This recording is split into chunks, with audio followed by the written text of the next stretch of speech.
Preuve de philo du bac, hein, mais bon, je n'ai pas 3 heures devant moi, donc on va entrer dans le vif du sujet.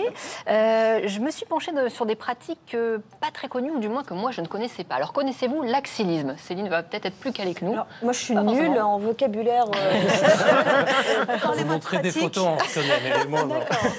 C'est vivre la sexualité qui m'intéresse, en parler, je suis un peu Alors moins je vais douée. peut-être vous apprendre quelque chose. Tout est dit dans cet article publié dans Vice, intitulé, vous voyez, « Il est grand temps de parler des fétichistes des aisselles ». Donc ça consiste à titiller, voire plus si affinité, les aisselles, en faire un véritable objet de désir, voire de plaisir. Il y a une communauté extrêmement active sur le web à ce propos-là. Et bon, à cette heure de grande écoute, je n'irai pas plus loin, mais ça fait partie de ces exemples. Autre exemple, si vous voulez gagner un max de points au Scrabble, vous pouvez jouer le mot forniphilie, qui vient de furniture en anglais.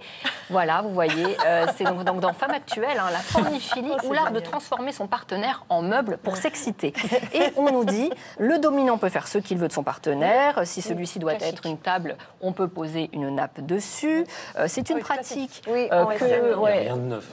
voilà, c'est une pratique que l'on retrouve notamment dans la pornographie japonaise, qui a même été mise en scène par certains artistes lors de performances.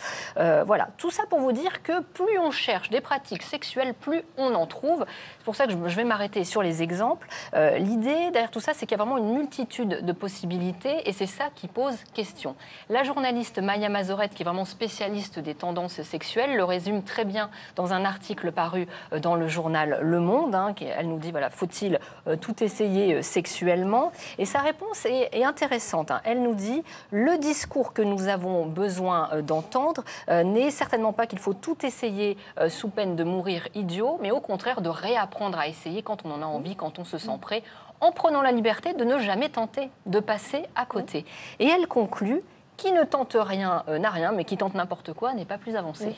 C'est très joli ça. Néanmoins, c'est une réalité. On observe une diversification plus assumée de certaines pratiques sexuelles, là où on ne les entendait pas forcément. Et ça fait l'objet d'un ouvrage vraiment pertinent, intéressant, qui s'appelle « Les nouvelles hétérosexualités ». Tout est dit dans le titre. C'est paru aux éditions RS. Hein, c'est Daniel Welzerlang qui l'a écrit.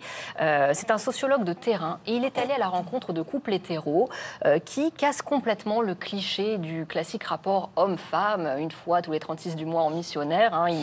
Il montre dans son ouvrage qu'il y a de multiples possibilités. Il évoque le libertinage, le codolisme, le fait d'aimer voir son partenaire avoir des relations sexuelles avec quelqu'un d'autre. Il parle aussi de polyamour, le fait d'aimer plusieurs personnes à la fois, parfois même de l'autre sexe. Et on se rend compte, quand on le lit, que l'hétéronorme, hein, pour reprendre ces mots, eh bien, est devenu difficile à définir au regard de l'évolution de ces pratiques sexuelles extrêmement variées. Et c'est ça aussi qui fait notre richesse et notre diversité. Et vous voulez conclure avec un message essentiel. Oui, alors tout est dit dans cet article paru sur le site mademoiselle.com qui s'adresse plutôt aux jeunes femmes. Ça nous dit la sexualité positive, c'est l'avenir. Voici comment vous y mettre. Il y a 4 idées à retenir. L'importance du consentement. On en a beaucoup parlé récemment et c'est bien de remettre l'accent là-dessus. On ne s'oblige jamais à rien. On assume ses goûts et ses envies. On relativise, hein, comme l'a dit Céline, on relativise la performance. Hein, la vraie vie, c'est pas comme dans le porno, c'est pas forcément une compétition sportive. Et on communique avec sa ou ses partenaires, tout simplement. J'ajouterais qu'on ne prend pas de risque, on se protège, évidemment.